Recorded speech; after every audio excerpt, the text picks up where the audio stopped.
All right, so we are in chapter 7.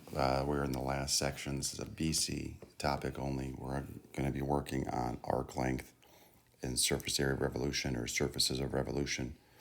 We're going to break this video up into two parts, one on arc length and one on surfaces of revolution. Both videos are going to go through how the formula is created. So you can imagine for an arc length, if we started with the original distance formula from algebra, right, your change in x squared plus your change in y squared coming from Pythagorean theorem. And then what if we had a continuously differentiable function that creates a smooth curve and we wanted to find the length of that smooth curve? So it's not just a straight line that we're looking for here. All right, so then we would go through that same process, right? We're going to create a delta x where we take two different x's, right, that are particular length apart, thinking of like limits and things like that. So I still have my change in x squared, my change in y squared, and we know that my delta x of I is that subtraction of those two values. So I can just rewrite that with the delta notation instead.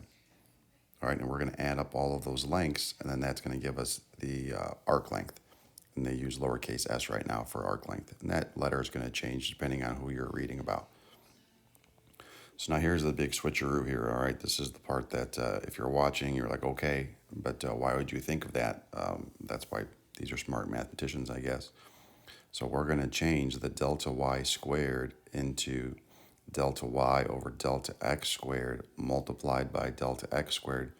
So if you imagine, if you squared both the numerator and denominator here, right, we've got delta y squared over delta x squared. These would cancel out. So we're not changing the value of the problem, we're just changing the way it looks. We really wanted to input this derivative notation in here. And once that's there, now we can see that there is a delta x squared on both terms, so we can factor out a delta x squared. And you can see it is no longer in the radical because a quantity squared under the square root would be eliminated from that square root just as itself, as the base. So now we're adding up, right, 1 plus this derivative notation squared under the radical times a delta x. So you can imagine now, right, if we have an infinite number of these lengths, then we would have the arc length. So if we let n go to infinity and take that limit of this expression, now you have your infinite limit of your sigma, which brings us back to our original integral notation.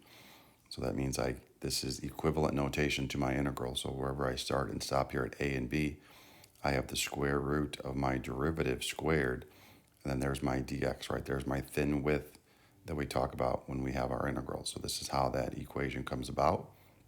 Nobody's going to ask you to derive that in the future, maybe on a homework assignment, but not like on a test or anything. But you're going to need to have that memorized to use on an assessment. All right, so over here we have two different expressions, right? One with an x and one with a y. So it just depends on if you have a dx cut or a dy cut. Just make sure your y's are talking to your y's and your x's are talking to your x's, and be aware of your x limits versus your y limits by looking at the coordinates. Or see, right now it looks like a coordinate, but it's an interval, right? So my interval from a to b, my interval from a to b, my y interval, right, between c and d, they're not using interval notation because it is on a y, and sometimes that gets kind of confusing.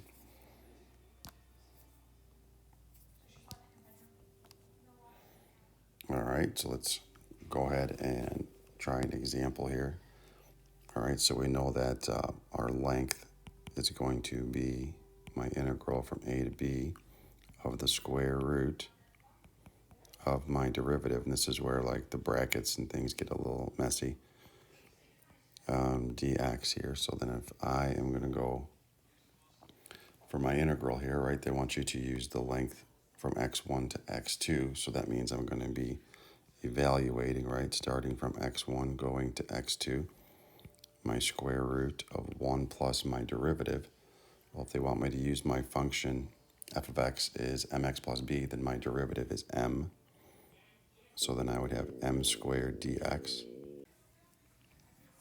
Now we've got to realize that m is, right, our derivative, our integrals in terms of x, so m is just a constant here. So now our antiderivative, when we go through this process, is going to be, this is all an ugly number. So it's going to be, here's our constant. All right, we got to go up a degree to x, and then we're going to evaluate between x2 and x1. All right, so then that means I'm going to still have this constant that I can take out in front. So then when I subtract them, I don't know why I put it as a square. It's going to be my x2 minus my x1. So on the surface, maybe that doesn't make sense for what you were thinking, right? You're thinking the distance formula. So what if we started with the distance formula on the side here, and we worked our way backwards? So if I've got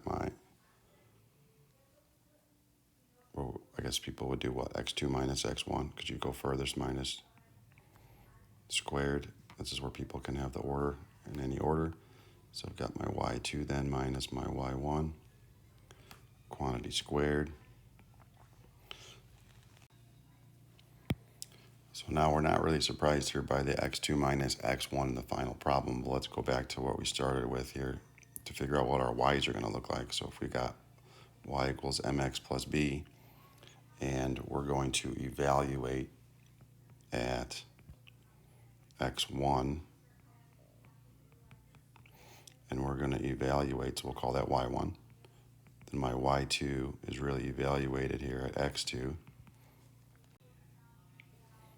All right, so then if we're going to start off with our y2 minus y1, right, to get to that parentheses quantity in our distance formula, then we're going to have my y2 is m x sub 2 plus b minus my y1 is m x sub 1 plus b, right? And when we subtract those quantities, we're going to have m x sub 2 minus m x sub 1, right? The b's are going to cancel out. I can factor out an m. All right, so now this is really going to be my y2's here. So I've got my x's didn't change from the front, squared. And now I've got the quantity m, and then my x's again. And again, I don't know why I did square there. Writing superscripts and subscripts, and sometimes you just make a mistake. x2 minus x1. And now that whole quantity with the m is being squared. All right, so then I'm going to have, all right, inside my square root, I'm going to have an m squared. I'm going to, well, let's think of it this way. We have our quantity squared with x2 minus x1 in both terms. So what if I factored out that quantity? Right, and then I'm left with a 1 from the first term plus an m squared in the second term. And just like before, right, if you square a square root, then that x2 minus x1 quantity can come outside that square root. So I've got the square root of 1 plus m squared in a crazy hodgepodge here. But if you look, it happens to be the same thing. All right, so the question asks us to just do it with calculus, and we did it with calculus here, but considering that you could have did it with the distance formula and those two answers would look different, we spent more time just verifying that the answers were the same. All right, so we're going to move on now to example 2. So we want to find the arc length. They're giving us the function, right? They're giving us the interval. So I'm going to go with my arc length is going to go from 1/2 to 2. Then I've got my square root of 1, right? Well, let's put the 1 in front of the plus sign. 1 plus my derivative squared. I wanted to put a parentheses, but my brain said put a square root symbol. And then we're going to have our dx. So then my dy dx here. If I bring the 3 down, right, it's going to be 3/6 x squared. And this is really, right, like x to the -1. So if I bring down the -1 and drop them to the -2, and the number, right, 1/2 is going to come with. So I'm just going to leave the 2 downstairs there. So if I write that in there, I'm going to have 1/2. I just changed that 3/6 to a 1/2 squared minus 1/2 x squared, just making sure that that denominator looks clean. All right, and then again, this is our setup. This is what you're going to do. We could clean that up. It could be a typing question. If it's on the exam, it's probably going to be a setup question. or it's going to be like a part D on an FRQ. And again, those are sometimes setup questions. With these digits inside that square root, I would say this would be a typing question because they're more concerned with your setup than it is to the antiderivative. All right, example 3, find the arc length. So now we have sort of a choice here on how we want to solve for this, considering that, let's see, what are we going to do here? We just want to find the length. All right, so then let's go length. We're going to go with my integral from 0 to 8, 1 plus my derivative. All right, so I've got to solve. So I've got to take the cube root of both sides. So if I take the cube root, that's x to the 2/3. Then I've got to add 1. So then my y prime, I've got to bring my 2/3 down. Take x to the -1, so then that's a negative 1/3 power. So I'm going to take that quantity, and I'm not overthinking this, especially with the square. Just put it in a parentheses, and then put a square on top. All right, and then we're taking our time, and we're going to type that out. All right, if you want to do a rewrite before you do that, that's not a bad idea. All right, find the arc length. Again, they're going to give us our limits here. So I've got from 0 to pi/4. I've got my square root, my 1 plus my derivative. Okay, so now they're going to give us a little bit more complicated of a derivative.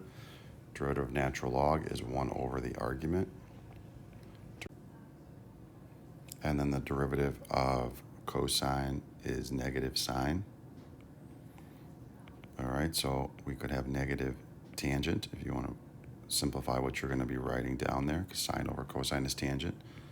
So then if I have negative tangent squared dx, and again, maybe not put the negative right, because if you square it, it's going to be a positive anyway.